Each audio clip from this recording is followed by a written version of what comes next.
Hello, my name is Valerie Castile. It's my honor and my privilege to accept the Reg Weaver Human and Civil Rights Awards today on behalf of the Philando Castile Relief Foundation and Philando Castile. Philando was my first born one and only son. At the age of 32, he was tragically and brutally murdered in Falcon Heights, Minnesota by a St. Anthony peace officer. He stopped him because he said he had a broken tail light, but we all knew that was far from the truth.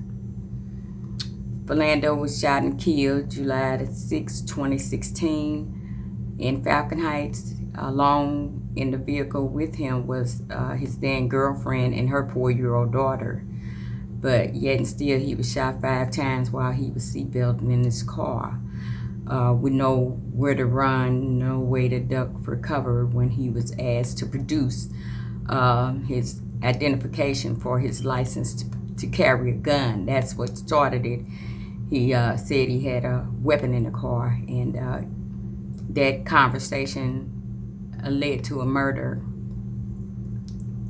The officer was charged, but ultimately he was acquitted of all wrongdoing, even shooting in the car with no regards to human life. He still was not held accountable.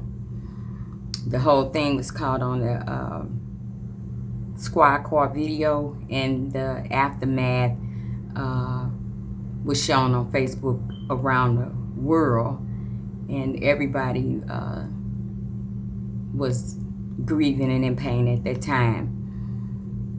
Even though there was video, there still was no accountability, not even for shooting at a woman and a child. After that, Philando, he was a really good kid, handsome young man, generous. He worked as a supervisor in J.J. Hill Montessori School, where he was a role model and a mentor to them children. He knew all of them by name, and he even knew their allergies. And sometimes he would pay for their meals out of his own pocket because he understood what it meant to have a nutritious meal. And we don't know people's dynamics at home. Everybody live paycheck to paycheck, and that debt is something that is an extra burden on families. But that's what Philando did. That's who he was. He was a pillar in the community. He loved this community, and it was a really, really huge loss for our community and our children after his death. It was a real loss. But Philando, he had a big heart. And after that, we founded the Philando Castile Relief Foundation. And what we do is we help families that lose their loved one to gun violence, not necessarily police fatalities, but just gun violence as a whole. We help pay the negative lunch balances in our struggling school districts as well. And then too, we have disaster relief funds. Here in 2019, the Drake Hotel caught fire, and a lot of people lost their homes on Christmas Day. And the foundation donated $10,000 to those guys to help them in whatever way that could help. With the foundation, my brother and I have been working really hard since then with police reform and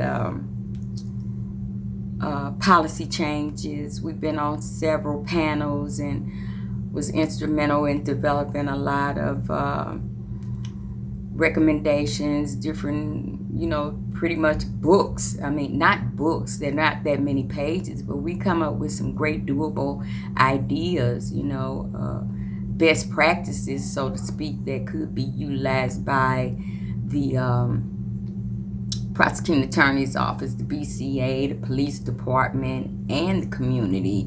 This is a wealth of information that we have participated in bringing forth.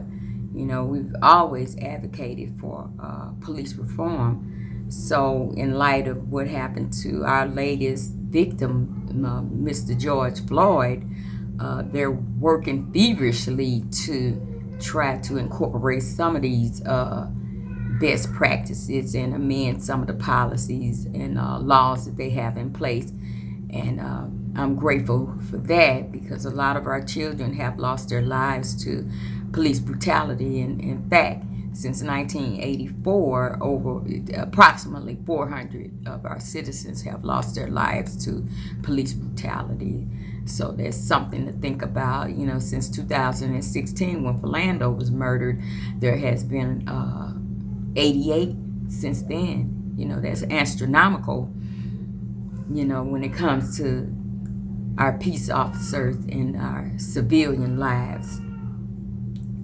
In that working group and developing these great ideas and best practices, we would like to see a reduction in the use of force and police fatalities. I would like for them to ensure transparency and a timely investigation, to strengthen our state statute languages to provide that pathway to accountability. We need to evaluate local policies using data, human racial justice, and human dignity at the core matrix of these investigations. And we would like to foster dialogue and partnerships between the prosecuting attorney's office and our communities about use of force. I mean, we cannot accomplish anything if we don't talk about these issues. So that's something else that we advocate for.